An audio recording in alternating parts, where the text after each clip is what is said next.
Bonjour à toutes et à tous, bienvenue sur Le Grand Changement. Aujourd'hui, j'ai la joie d'accueillir Thomas Danzenbourg. Bonjour Thomas, Bonjour Annelise ça va? et bonjour à tous celles et ceux qui nous rejoignent dans cette salle virtuelle. Merci de votre intérêt pour cette approche. Tout à fait, merci beaucoup. Merci d'être là Thomas, je suis super ravie que tu aies accepté cette conférence, malgré tout le fait que tu aies beaucoup de choses à faire.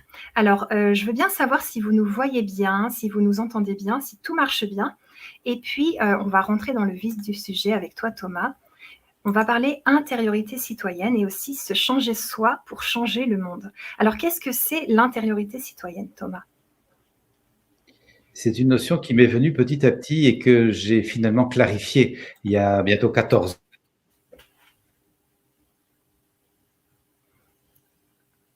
Alors, je ne t'entends plus. On va attendre que ça revienne, il y a un petit bug. Que les prémices m'en sont venues quand j'étais avocat.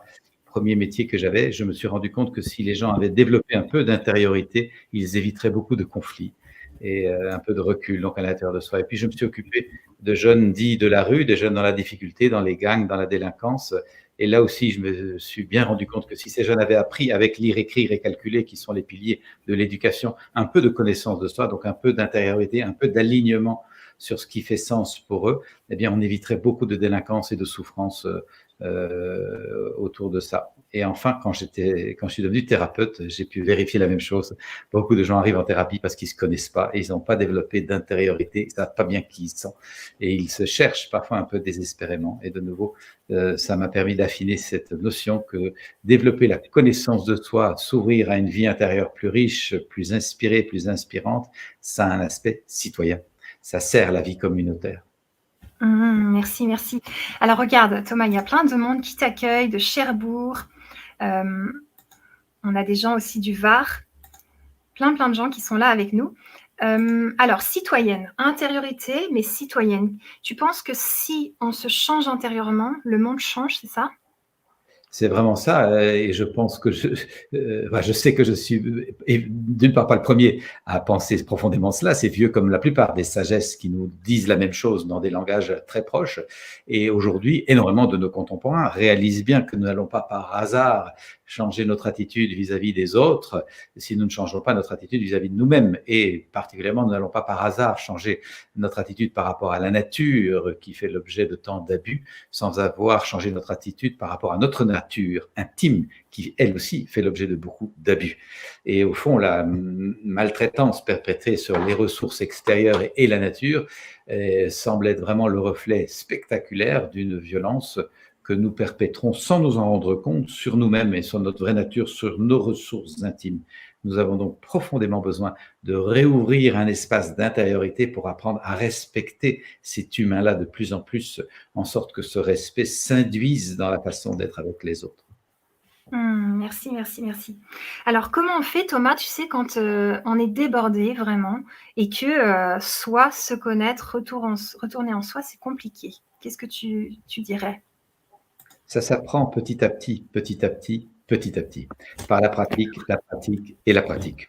Comme la plupart de nos apprentissages. Si tout d'un coup, bien qu'ayant un emploi du temps important, vous avez envie d'apprendre un instrument ou de faire du sport ou de vous outiller d'une nouvelle langue, d'une langue étrangère, eh bien, vous allez y consacrer un peu de temps régulièrement. Et petit à petit, vous allez intégrer le bien-être, le bénéfice de cette nouvelle pratique d'une langue, d'un instrument ou d'un sport.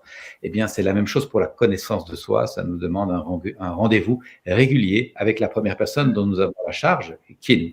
Et d'apprendre à l'écouter, à la connaître, cette personne, à discerner ce qu'elle ressent, ses ressentis physiques d'abord, parce que le corps parle, les raideurs, les pesanteurs, les divisions.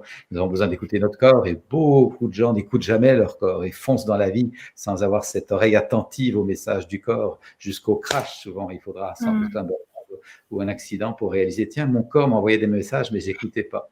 Alors, écouter son ressenti physique, sensoriel, mais également écouter ses sentiments. Les sentiments, ceux qui pratiquent la communication non violente le savent, sont des signaux sur un tableau de bord. C'est très pertinent, un sentiment. Ça indique que des besoins sont ou ne sont pas remplis à l'intérieur de nous-mêmes, exactement comme les signaux sur un tableau de bord de voiture renseignent que des fonctions sont ou ne sont pas remplies dans la mécanique, et ça permet de prendre soin de notre véhicule et de notre trajet. Et bien, sur le plan de la vie, c'est du même ordre.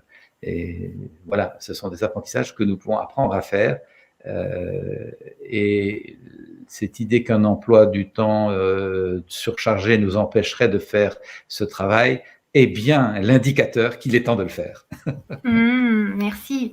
Et est-ce que la communication non violente, elle t'a aidé à apprendre à te connaître et apprendre à t'aimer et à te respecter? Ben, significativement. Significativement. Avant, j'étais trop gentil.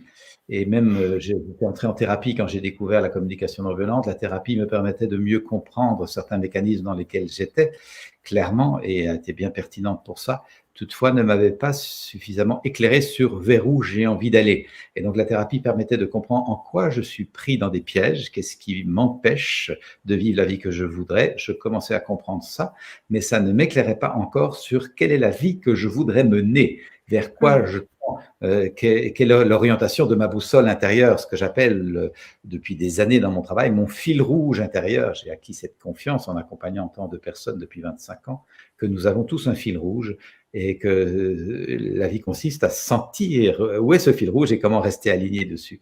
Donc, effectivement, pour répondre à ta question, la CNV a été extrêmement décisive pour me permettre de faire des choix profonds, comme celui de quitter ma vie de célibataire dans lequel je m'enfermais pour m'engager dans un couple heureux, joyeux depuis bientôt 23 ans, et quitter ma vie de juriste dans laquelle j'ai commencé à m'étouffer et à m'ennuyer profondément, et m'engager dans la vie de thérapeute et formateur qui m'enchante tous les jours.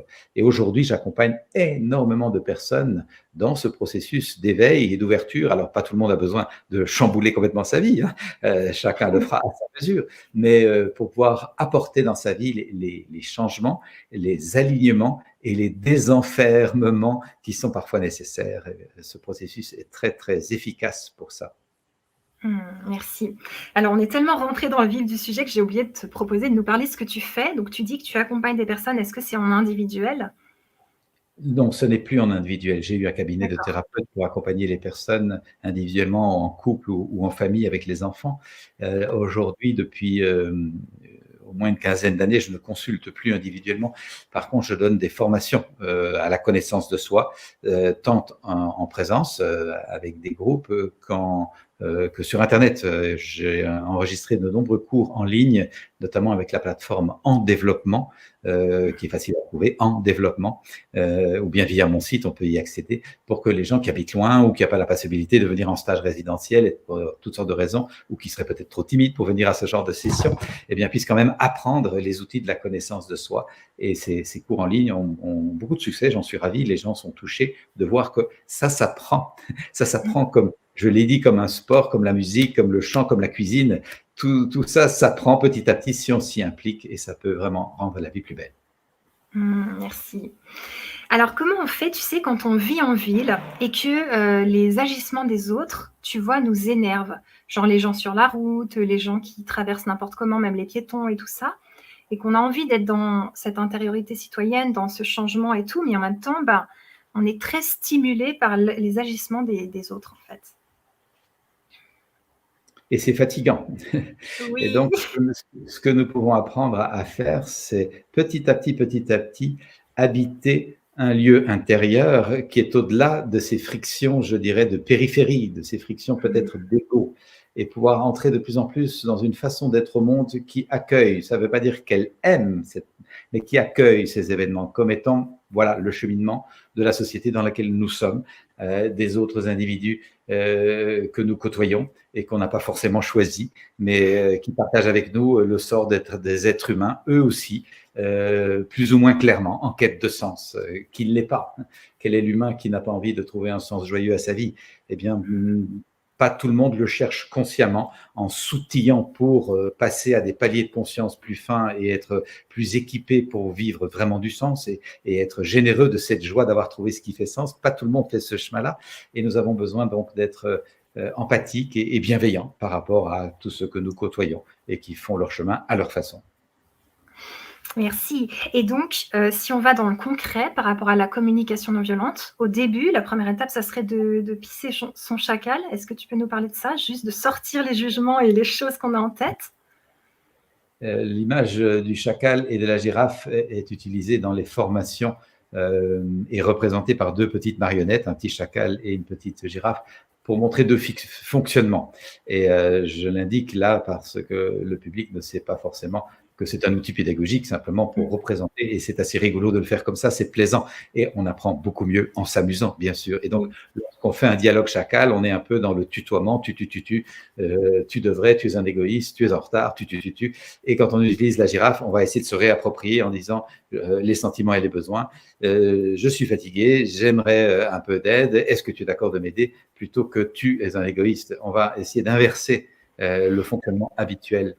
Et au-delà de ces formulations auxquelles nous serons plus attentifs, en essayant d'adopter ce que nous appelons dans notre jargon le langage girafe, donc le langage de la communication non violente, nous allons surtout être attentifs à changer nos systèmes de pensée. Visiter nos habitudes de pensée. Souvent, nous sommes dans des habitudes de culture du malheur, de goût du drame, de savoir en rajouter une couche. Je reçois une attaque, j'en renvoie 2. Je reçois un mail agressif d'un paragraphe, eh bien, je renvoie 10 paragraphes de mail agressifs. Une vieille habitude, je contemple le pire, par où les choses pourraient s'empirer et aller de plus en plus mal. Et il y a un attachement à la souffrance. Ça, c'est vraiment un des enjeux que je développe dans mon travail, de quitter 5 mécanismes autobloquants. Je les ai appelés autobloquants parce que tant qu'on est dedans sans le savoir, nous sommes autobloqués dans notre processus d'évolution individuelle, mais aussi collectif. C'est toute la société qui est autobloquée. Et là, nous pouvons rejoindre l'enjeu de l'intériorité citoyenne. Et donc là, nous pourrons citer peut-être les 5 pièges plus loin dans notre échange. Mais le premier sur lequel je tombe à l'instant, c'est de s'observer éventuellement dans la culture du malheur, le goût du drame, chercher la petite bête, comme on dit, chercher la difficulté, voir par où les choses sont compliquées, difficiles, plutôt que de savoir s'enchanter de ce qui va bien, se réjouir des bonnes nouvelles, chercher par où les choses vont s'améliorer plutôt que s'empirer, et apprendre à se réjouir, apprendre à être conscient de ce qui va, de ce qui est. Et ça, c'est une hygiène de conscience vraiment qui va au-delà de ce que la notion de communication non violente laisse entendre. Quand on entend l'expression communication non violente, beaucoup de personnes se disent oh, ça c'est pas pour moi, je suis pas violent. Et moi-même, quand j'ai entendu ça, je me dis wow, sans doute que ça doit servir à des gens, mais moi je suis pas violent. Je ne mesurais pas à quel point mes systèmes de pensée, malgré la grande gentillesse de ma bonne éducation, me plombaient dans des mécanismes de violence. Les jugements sur soi, t'es pas capable, t'es nul, t'y arriveras jamais, paf.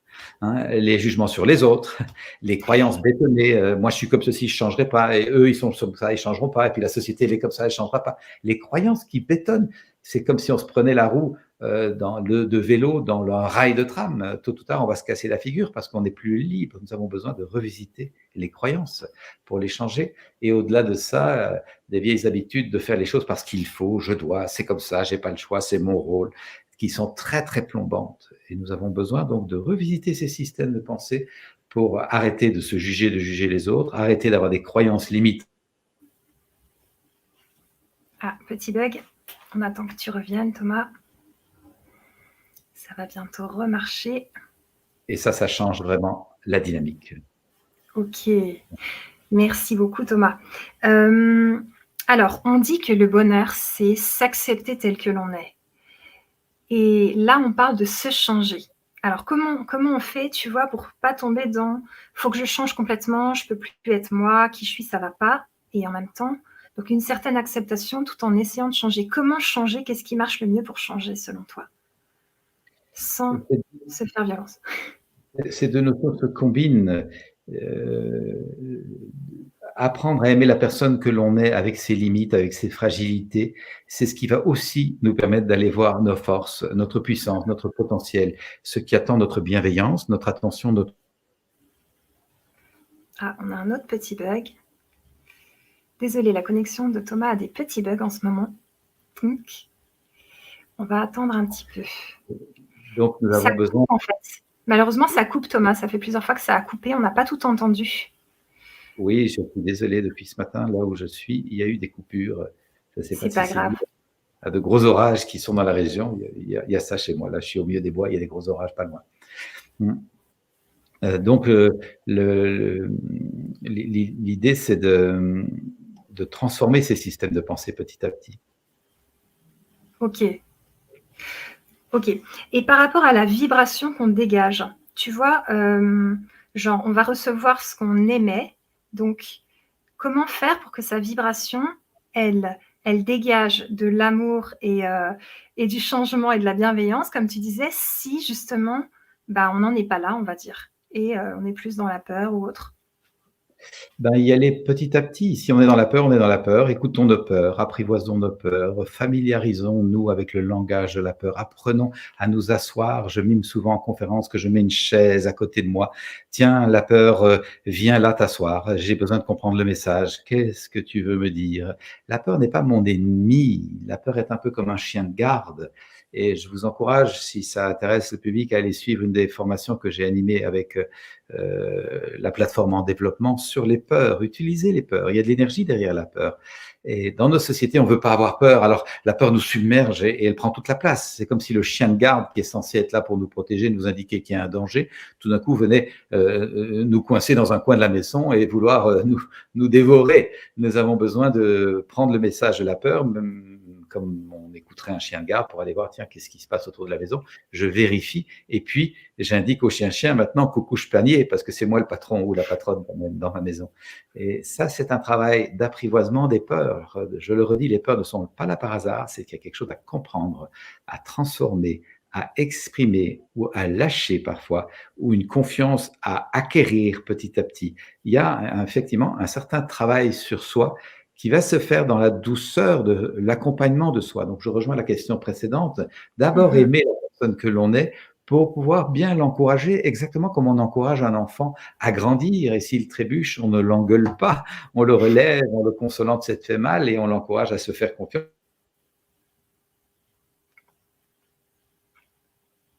Alors j'attends que ça revienne, petit bug de nouveau. On va attendre que Thomas, tu reviennes et que tu nous parles. Ah, ça a recoupé Thomas. On va faire avec, hein, de toute façon. Voilà. D'accord, d'accord.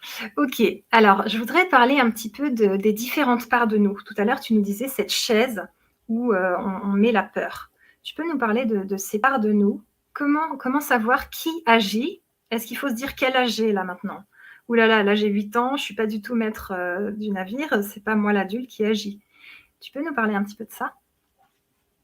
Bien sûr, nous pourrons nous observer avec un peu de bienveillance, mais aussi de responsabilité, donc de discernement, pour voir à quel niveau de moi-même j'agis. Là, tu prends l'image de l'enfance. Oui, parfois nous sommes dans l'enfance, à jouer des petits jeux de bac à sable et des collisions d'ego. Et malheureusement, ça peut nous poursuivre, même l'âge venant. Nous restons dans cette façon assez infantile de fonctionner. Ça ne nous rend pas heureux, ça ne nous rend pas joyeux, ça ne nous rend pas stable à travers les événements. Au contraire, nous sommes souvent très à la merci des émotions qui nous chahutent, des émotions des autres qui nous percutent, et ça nous empêche de goûter cet état de profond contentement intérieur, paix intérieure, stable, transportable et contagieux, généreux, que je crois que nous cherchons à vivre. Je n'impose cette vision à personne, mais je vous partage ce en quoi j'ai acquis une pleine confiance en accompagnant tant de personnes depuis tant d'années. Nous cherchons à goûter ce contentement profond, intérieur, stable, transportable à travers les événements, parce que des événements, on s'en prend parfois plein la figure, et ils sont pas toujours bisounours, ces événements, on est bien d'accord. Nous aimerions sentir qu'à l'intime de nous, ce paix intérieur, ce contentement se maintient et demeure à travers les intempéries. Et ça se jardine ou ça se muscle, ça se développe par un travail d'intériorité pour lequel de nombreux outils existent et pour lequel notamment la communication non violente comme outil de connaissance de soi, connaissance de la vraie personne que je suis derrière le personnage que je crois être, se révèle extrêmement pertinent. Merci. Et alors, quand il y a une intempérie qui arrive, du style un gros orage sur notre tête, vraiment le gros truc, qu'est-ce que tu nous proposerais de faire ou d'être? Nous n'avons pas toujours, loin s'en faut, la maîtrise sur ce qui nous arrive, ça c'est clair. Oui. Par contre, nous avons toujours la maîtrise sur comment je vais vivre ce qui m'arrive. Est-ce que je résiste? Est-ce que je me blinde? Est-ce que je rage toute la rage de mon cœur par rapport à cet événement tragique ou injuste qui m'arrive, etc. Je mets de l'énergie là à essayer de résister, ou est-ce que je laisse passer l'orage en me disant je ne suis pas heureux de ce qui arrive? Mais ça ne veut pas dire, comme je l'évoque dans un de mes livres, si je ne suis pas heureux de ce qui m'arrive dans l'instant, ça ne veut pas dire que ce qui m'arrive n'est pas heureux dans la suite, dans la perspective. Et il est possible qu'après cet orage, j'ai été justement rafraîchi, si j'ose employer l'image, nettoyé ou déparasité de vieux systèmes de pensée, de vieilles habitudes. J'ai été décroché peut-être d'une implantation qui n'était pas heureuse et qui va me demander sans doute un petit temps de réadaptation pour retrouver mes racines et me remettre en route.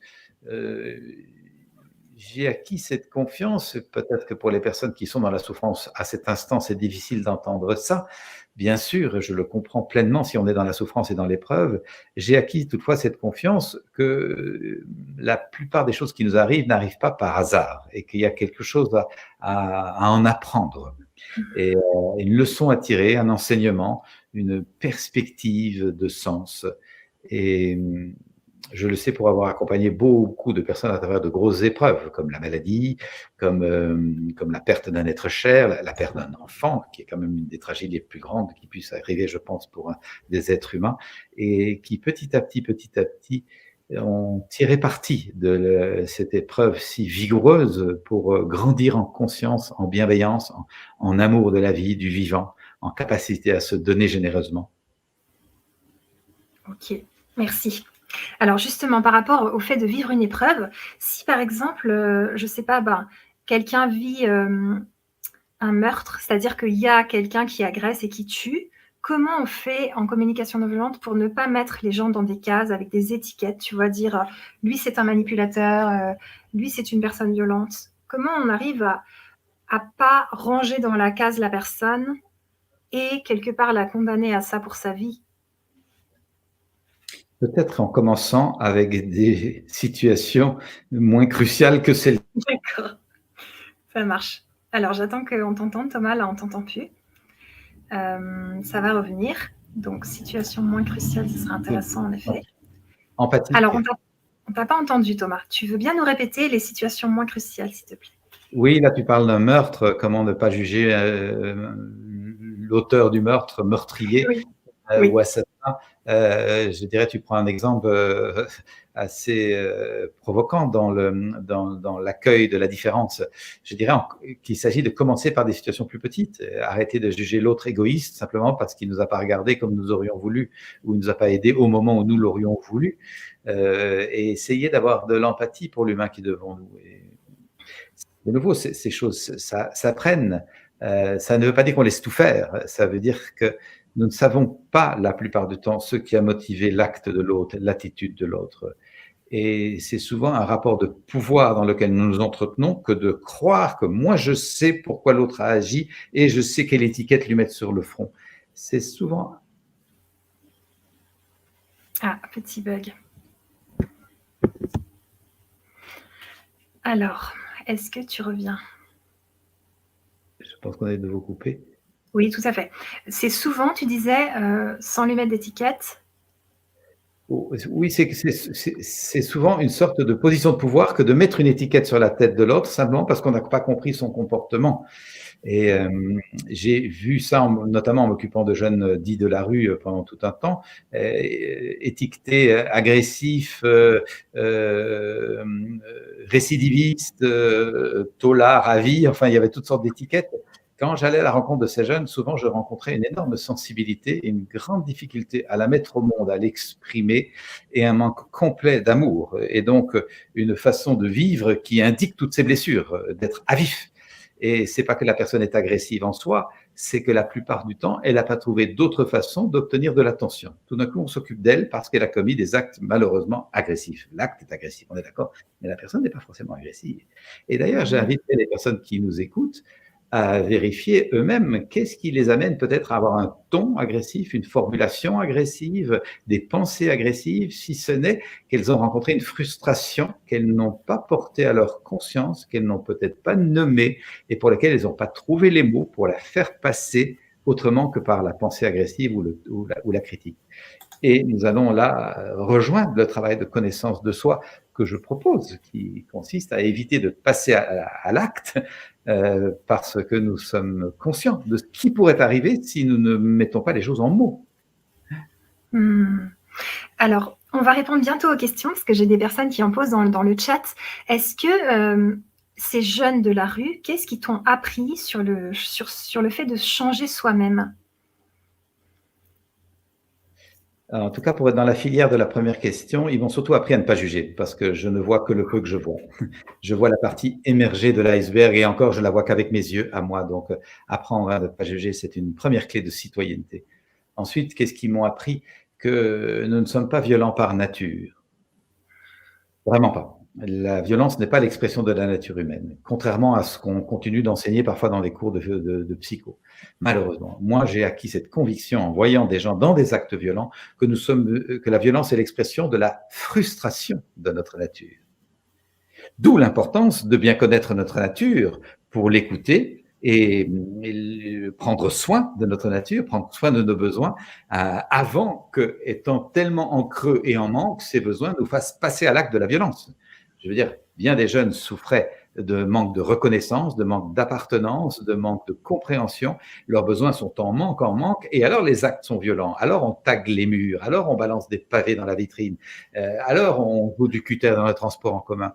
Mais si un être humain est reconnu, a une belle appartenance, se sent bien compris, sait tisser des liens de camaraderie, d'amitié et a fortiori d'amour avec d'autres personnes, pourquoi serait-il violent? Respecter et qu'il sait la faire respecter. Et donc, j'ai acquis cette profonde conviction, c'est pas de l'angélisme, c'est de la pratique depuis 25 ans, même plus si je compte les années avec les jeunes, de 25 ans comme thérapeute et encore 35 ans si je me remonte à l'époque où je m'occupais de gamins en difficulté. Je crois que la nature humaine est généreuse, attentive et empathique. Et malheureusement, les circonstances blessent et rendent donc les gens blessants. Merci. Et par rapport aux animaux, ce qu'on peut percevoir comme de la violence, pour toi, ce serait quoi? C'est de nouveau un signe de déconnexion de la vie et du vivant. Lorsqu'on est déconnecté de la vie et du vivant, eh bien, on maltraite facilement les choses, les gens et les animaux parce qu'on n'a pas acquis ce respect. Il me semble que si on grandit dans un profond respect de la vie en soi, du vivant en soi, de son corps, de son énergie, de sa sensibilité, qu'on apprend à respecter l'être que l'on est éduqué dans la conscience de respecter la nature autour de nous, de s'en émerveiller, de chérir la beauté du monde autour de nous, eh bien, nous allons chérir évidemment les animaux aussi et les respecter. Tout ça s'induit. C'est pour ça que nous avons un rôle très important comme adultes qui consiste simplement à être des modèles pour la génération qui suit. C'est le thème que j'explore dans mon dernier livre, sorti il y a un peu plus d'1 an. Notre façon d'être adulte fait-elle sens et envie pour les jeunes? Wow. Beaucoup de parents me disent « Votre livre m'a décapé, je ne me suis jamais posé la question de qu'est-ce qui fait sens pour moi et qu'est-ce qui me fait envie. Je vis ma vie simplement au jour le jour, comme ça, le nez dans le guidon. » Attends, les jeunes d'aujourd'hui, ils veulent savoir qu'est-ce qui fait sens et qu'est-ce qui fait envie. Sinon, hop, je bazarde tout le bazar. Hein. Et donc, ah, petite coupure, on arrive. Ça va bientôt reprendre. Alors, est-ce que ça reprend maintenant? Je vais reprendre la photo. On a dépassé là, avec ce travail de discerner ce qui fait sens et envie pour soi, on dépasse les enjeux du développement dit personnel, on n'est plus là-dedans, on est dans du développement social durable. Nous avons besoin, nous, adultes et jeunes, bien sûr, besoin de requalifier ce qui fait sens pour nous, ce qui fait envie et comment petit à petit aligner notre vie là-dessus pour éviter de continuer de subir des circonstances de vie qui ne nous conviennent plus du tout. Et quand nous subissons, malheureusement, nous entrons dans des mécanismes de violence sur nous et sur les autres, ou des mécanismes compensatoires de notre mal-être. Et donc, nous avons besoin de développer une vigilance. Je ne dis pas que ce soit facile, je ne dis pas que ça tombe du ciel, je dis que c'est important et que nous avons besoin, nous le voyons bien aujourd'hui, de changer petit à petit nos structures. Nos structures sont très contrôlantes et étouffantes, mais c'est nous qui les avons créées, donc nous avons besoin de les changer. Merci. Et les animaux entre eux, tu sais, les animaux où on perçoit des comportements violents, tu penses que c'est l'instinct? Qu'est-ce que tu penses? Ben oui, c'est l'instinct. L'animal est violent quand il a besoin d'espace ou de nourriture, mais il n'est pas violent tout le temps. Hein. Pierre Rabhi, le philosophe agriculteur que certainement beaucoup de personnes connaissent et apprécient, disait le lion n'est pas violent toute la journée, il est violent pour attraper une gazelle et quand il l'a mangée, il roupit pendant une semaine pour la digérer et les gazelles viennent manger tout autour. Et c'est pas une violence gratuite, c'est une violence fonctionnelle pour assurer la survie de l'espèce. Et dans la nature, la violence est strictement fonctionnelle pour assurer la survie de l'espèce la plupart du temps. Il y a quelques exceptions où l'animal est peut-être drogué par le sang et tue plus que nécessaire. Mais dans l'ensemble, c'est une violence fonctionnelle. Donc nous avons besoin de prendre conscience de ça et donc éviter de dire c'est la loi de la jungle et les humains vont copier le modèle de la jungle. Nous avons besoin de nous rappeler le titre de ce magnifique bouquin de Pablo Servigne qui s'appelle L'entraide, l'autre loi de la jungle. L'entraide, l'autre loi de la jungle. Je recommande cet ouvrage qui change complètement nos systèmes de pensée parce que, et il est bien précisé là-dedans que la violence est fonctionnelle pour assurer la survie de l'espèce, mais elle n'est pas organisée comme nous les humains avons réussi à l'organiser. C'est ça.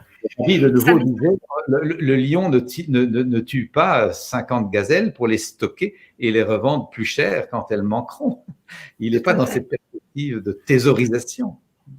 Et certains lions qui tuent les bébés lionceaux pour refaire des bébés aux femelles, ça serait pour un besoin d'espace. Donc ça serait, comme tu disais, fonctionnel, c'est ça?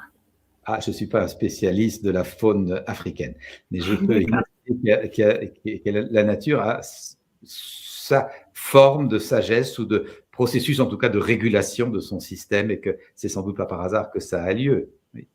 Alors, ça nous choque avec nos systèmes de pensée humains, je peux comprendre, mais c'est sans doute d'un autre ordre que ce que nous pouvons comprendre directement dans l'immédiateté.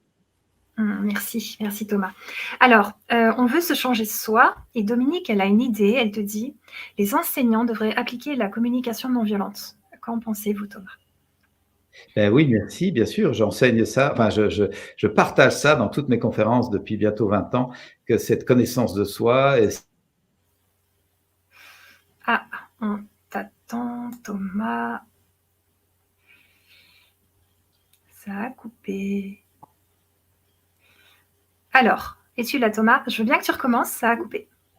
Oui, désolé pour ces coupures. Hein. Je propose ça dans toutes mes conférences depuis bientôt 20 ans, que la connaissance de soi, la compréhension de l'autre, l'empathie pour l'autre, la bienveillance, et donc ce que permet la communication non violente fasse partie des programmes scolaires avec la même évidence que lire, écrire et calculer, qui sont les 3 piliers fondamentaux de l'enseignement.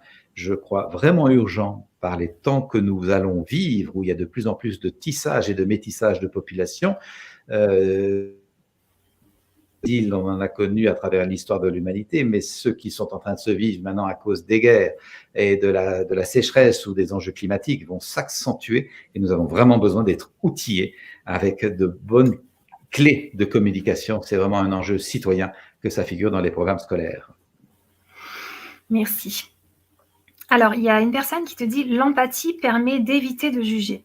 Et il y a eu des enquêtes qui ont montré que les enfants sont empathiques naturellement. Alors, pourquoi on perd cette empathie et parfois on doit faire un stage de communication non violente pour réapprendre l'empathie et presque on ne sait pas décrire c'est quoi l'empathie, je ne sais pas. Qu'est-ce que tu en penses? Oui, l'empathie permet de comprendre ce que l'autre ressent, même si on ne le ressent pas soi. Je comprends que l'autre est triste, même si je ne suis pas triste, mais j'ai de l'attention pour la tristesse de l'autre. Qu'est-ce qui fait qu'on perd ça? C'est que le modèle du monde n'est pas empathique. Effectivement, dans l'enfance, les enfants sont empathiques. Des recherches récentes, comme tu l'évoques, l'établissent de plus en plus clairement. Et cependant, ça dans le moule, se conforment à la norme et finissent par se couper de cette essence de l'humain qui est d'avoir de l'amitié, de la bienveillance, de la camaraderie pour les autres. Il est vraiment urgent, de nouveau, que cette éducation à l'empathie se fasse et que les professeurs en témoignent par leur façon d'être et que les parents en témoignent par leur façon d'être et que donc nous sortions de la vieille habitude des rapports de force, domination, soumission, punition, récompense, qui prévalent encore tellement dans nos systèmes éducatifs. Il y a un vrai nettoyage de systèmes neuronaux à faire pour à développer de la collégialité, de l'intelligence collective, de la co-création. Rien que des mots qui commencent par la racine du latin cum, avec, faire les choses avec, ensemble. Merci, merci. Alors moi, ça m'intéresse de connaître ta définition de l'empathie, mais vraiment plutôt genre si tu es vers quelqu'un, il n'est pas bien, comment tu y vas et est-ce que tu es ou est-ce que tu dis quelque chose? Alors, on a été coupé de nouveau. Je suis franchement Ok. désolé. Alors, je te répète la question? Oui. Ok. Donc moi, j'aimerais savoir ta définition de l'empathie. Si une personne est pas bien, quand tu vas vers cette personne, comment tu l'approches? Est-ce que tu lui parles? Est-ce que c'est juste ta présence? Voilà. Ça dépendra vraiment des circonstances. D'abord, porter de l'empathie dans son cœur, silencieusement, faire du lien de conscience à conscience par le subtil, être proche par l'intention est déjà une première démarche et parfois ce sera la seule que nous pourrons faire parce que la personne n'est pas prête à entendre des mots d'empathie. Et toutefois, l'étape suivante, si nous sentons, si nous avons des signes que la personne peut être prête à recevoir des mots d'empathie, ce sera de rejoindre la personne dans son ressenti, dans ses sentiments, dans ses besoins, en tentant je le dis bien, de la rejoindre, de la comprendre et en se gardant de vouloir d'emblée l'aider. Nous sommes souvent, je dirais, par l'expression est peut-être un peu forte, mais comme pollués par l'intention d'aider vite l'autre. Et c'est pas forcément ce que l'autre demande. Et donc, nous avons d'abord besoin d'être à l'écoute de l'autre pour le comprendre. C'est une des clés de la CNV, s'écouter pour se comprendre, pas pour résoudre. Parce que dès qu'on se comprend bien, la plupart du temps, les solutions apparaissent d'elles-mêmes. Alors qu'inversement, si je cherche la solution, eh ben, ça ne veut pas dire que j'ai bien compris l'autre. Donc, j'ai inversé le problème. Waouh! Et alors, comment on fait pour se décentrer de soi et de ses besoins, ses sentiments et tout, et aller rejoindre vraiment l'autre pour le comprendre si nous-mêmes on est hyper stimulé, hyper énervé, par exemple?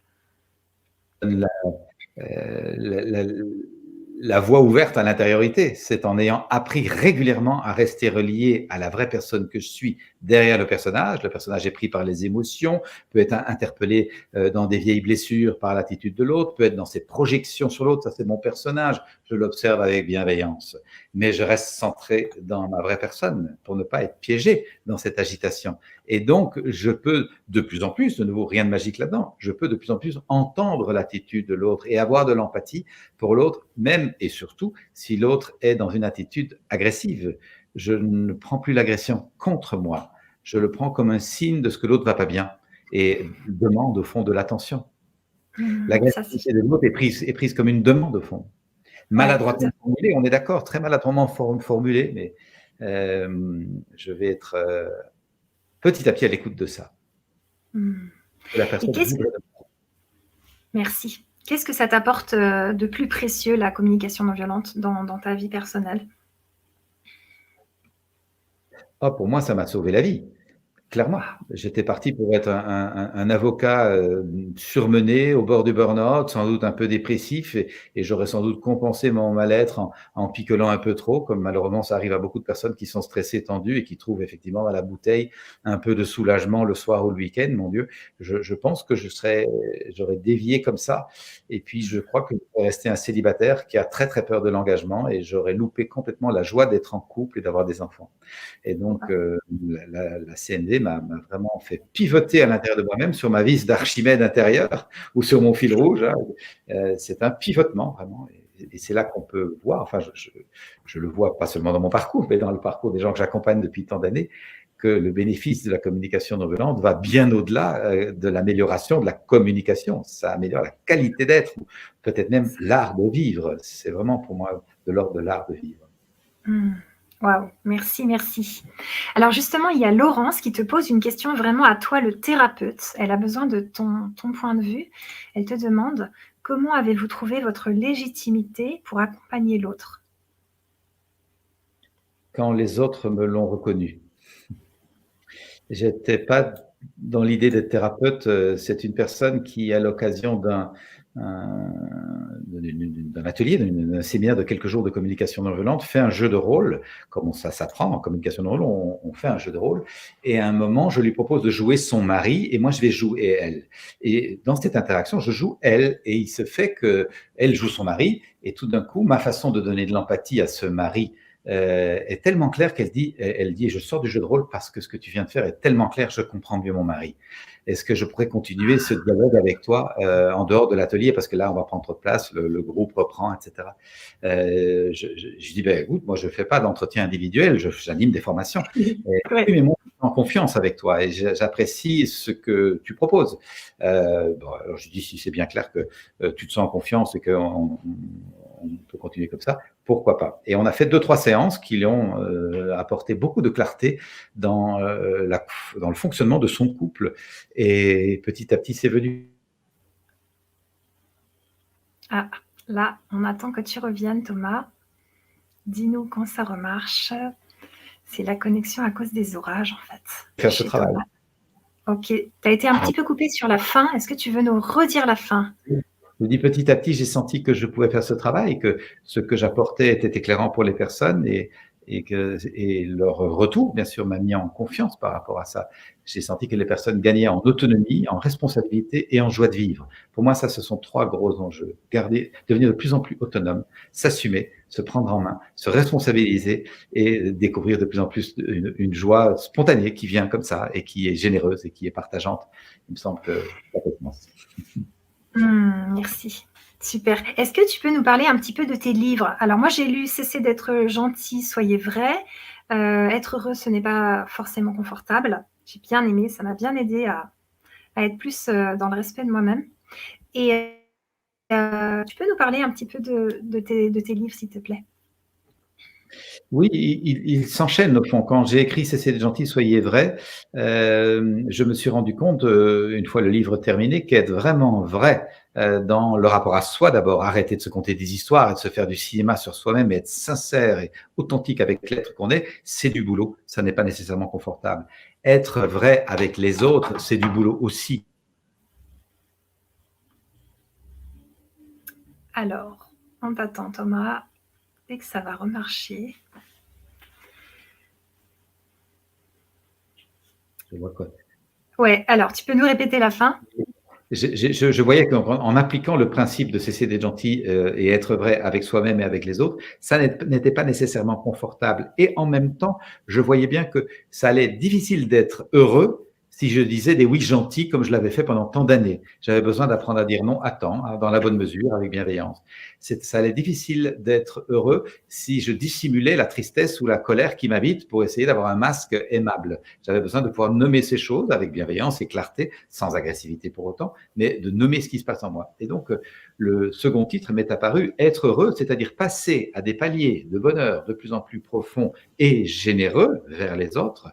Ça n'est pas nécessairement confortable, ça demande de lâcher des choses, de pouvoir faire des deuils, de laisser des choses de pouvoir à certains moments basculer dans la confiance en arrêtant de vouloir tout contrôler. Si je veux tout contrôler, je me mine la vie. Et donc voilà, ce titre m'est venu comme ça et le livre a touché beaucoup de personnes. Ensuite, je réalisais que les personnes qui s'impliquent dans ce travail de connaissance de soi, de responsabilisation, d'ouverture de cœur et de conscience deviennent des personnes beaucoup plus au service, prennent soin de la vie autour d'eux, contrairement à ce qu'on aurait pu croire qu'aller en thérapie, c'est s'enrouler un peu sur son nombril dans un certain narcissisme. Il peut y avoir ce genre de phase au début, mais si on le fait de façon suffisamment je dirais consciencieuse et rigoureuse, nous allons arriver à un espace d'éclosion et d'ouverture aux autres. D'où la notion de mon 3e livre, du je au nous. L'intériorité citoyenne, le meilleur de soi au service de tous. Comment pourrais-je mettre le meilleur de moi au service de tous si je ne le connais pas? Et je vais apprendre à le connaître en cessant d'être gentil et en acceptant les inconforts qui vont me faire passer de palier en palier dans une plus grande ouverture. Et puis, j'ai mon 4e livre, c'est La paix, ça s'apprend. Ça, c'est issu des attentats terroristes au Bataclan et sur les terrasses à Paris, suivi de peu par des attentats dans le métro et l'aéroport de Bruxelles. Et je me suis rendu compte avec mon ami David Van Reybrouck que personne ne remontait en amont pour aller voir, tiens, qu'est-ce qui fait qu'on se tape dessus comme ça de façon aussi sanglante? En tout cas, certaines personnes qui, la plupart du temps, ont été éduquées dans nos écoles et dans nos quartiers, et tout d'un coup manifestent une telle rage. Est-ce qu'il n'est pas temps de penser que la paix, ça tombe pas du ciel, et que comme on apprend à faire la guerre, et on sait faire la guerre par la discipline de guerre, eh bien, on pourrait apprendre à faire la paix en apprenant la paix par une discipline de paix. Et de ce petit bouquin voulait faire passer deux messages. Un, la paix, ça s'apprend comme n'importe quoi d'autre, les maths, l'histoire, la géographie, le foot, les langues, et chacun sait que ça va pas s'apprendre en une après-midi, en un clin d'œil. C'est pas un clic sur Google, c'est des mois et des mois d'apprentissage pour acquérir petit à petit de l'aisance dans une nouvelle pratique. La paix, c'est donc du même ordre. Et cessons de croire que c'est un truc bisounours, gentillet, peace and love. La paix, c'est une discipline, c'est vraiment une hygiène rigoureuse. Et enfin, le deuxième message que nous voulions faire passer dans ce tout petit bouquin, c'est que des outils pertinents existent et qu'il est plus que temps qu'ils soient connus du grand public. Et ils devraient figurer dans les programmes scolaires. Et parmi ces outils, bien sûr, la communication non violente, mais ce n'est pas le seul. Et voilà, le livre a touché beaucoup de gens qui réalisent qu'il est temps de s'y mettre. Et mon rêve serait qu'il y ait les mêmes budgets affectés à l'apprentissage de la paix que ceux qui sont affectés à l'apprentissage de la guerre, évidemment. Ah oui, bien sûr. Merci, c'est génial. Alors, il y a une personne qui aimerait que tu nous rappelles les bases de la CNV. Alors ça, on les connaît, on peut les trouver sur Internet, mais moi, j'aimerais que tu nous parles de toi, ton essentiel de la CNV. Si tu pouvais le résumer, ça serait quoi?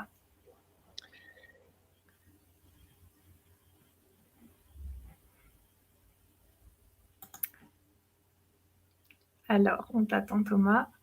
C'est coupé de nouveau. Oui, ça y est, tu es revenu. La CNV nous permet d'élargir notre discernement et notre conscience pour mesurer à quel point nous sommes un être vivant, appartenant à un grand univers vivant, dans lequel toute chose a sa place et que nous devons apprendre à trouver la nôtre pour respecter la place de chaque chose, avec beaucoup d'attention et de conscience que nous ne sommes pas là par hasard. Si la vie, l'univers, la grâce, l'esprit, Dieu, le grand Manitou, vous mettez les mots que vous voulez sur ces dimensions, nous a amenés à cet endroit-là, c'est qu'il y avait quelque chose à fleurir à cet endroit-là, exactement comme la fleur sort dans les champs, la fougère à un autre endroit, le chêne un peu plus loin, puis le chevreuil bondit sur le fossé et le canard atterrit sur l'étang. Toute la vie est là pour foisonner sans chanter d'être. Dit, est-ce que j'ai ma place? Est-ce que je suis au bon endroit? Est-ce que je ne devrais pas être ailleurs? Est-ce que j'aimerais pas avoir une autre couleur, une autre teinte? Nous avons vraiment besoin d'apprendre à aimer profondément la vie qui est en nous, autour de nous, et à la servir, à la rendre de plus en plus. Ah, on t'attend, Thomas, de nouveau, ça capte pas. Dis-nous quand tu reviens. Alors oui, Natacha Calestrémé, trouver sa place, c'est très intéressant. Oui, ça y est, Thomas, tu es revenu. Voilà.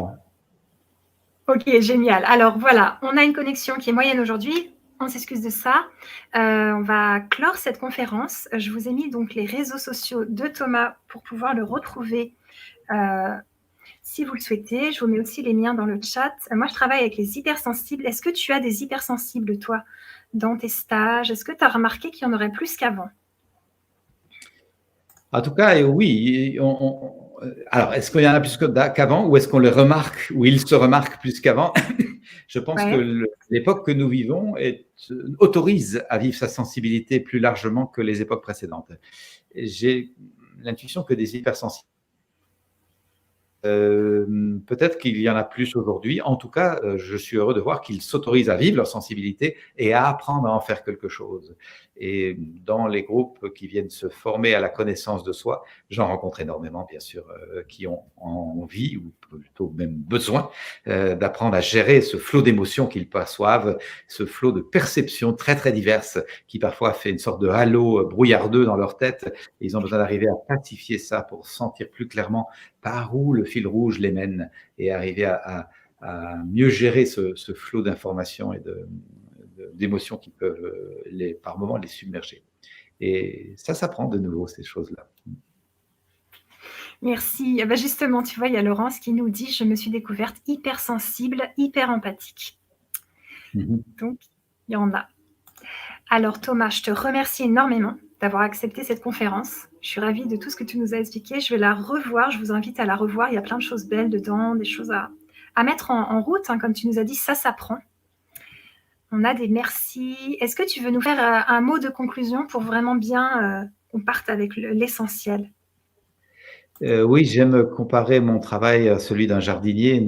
Nous pouvons apprendre à jardiner. Les gens qui viennent en stage ne viennent pas acheter un bouquet de fleurs pour embellir un temps leur intérieur. Ils viennent apprendre une façon de jardiner leur vie intérieure pour y faire fleurir régulièrement fleurs, fruits et légumes. Et c'est là que nous voyons la dimension du temps, de la régularité, de la détermination, de l'engagement, de la capacité à mettre en place certains efforts. Et l'idée, c'est pas de mériter en faisant des efforts rudes et pénibles, mais faire des efforts comme on en fait quand on fait une randonnée en montagne et qu'on a envie d'aller loger au sommet. On va pas y arriver par hasard, on va y arriver parce qu'on accepte de marcher dans les caillasses et dans les ronces. Et donc, c'est des efforts joyeux, bien sûr. Et voilà, je nous encourage à voir ce travail de connaissance de soi comme un travail de jardinage qui est vraiment au service de la vie communautaire. Parce que vous le savez, ceux qui jardinent le savent, il y a des moments où il y a une telle abondance dans un potager qu'on est ravi de partager avec tout le monde autour de nous. Tout à fait, parce qu'il y en a trop, on ne peut pas tout manger. Ça, c'est clair. Ben, en tout cas, Voilà. Thomas, merci. Un grand merci à toi. Et voilà, on se retrouve pour la suite. Abonnez-vous à la chaîne. Et encore merci, Thomas. Merci. Merci, Annelise. Et bel après-midi à tous ceux et celles qui nous ont écoutés, qui ont partagé le moment. Merci de votre présence. Bonne route à tous. Bon jardinage. Bon jardinage.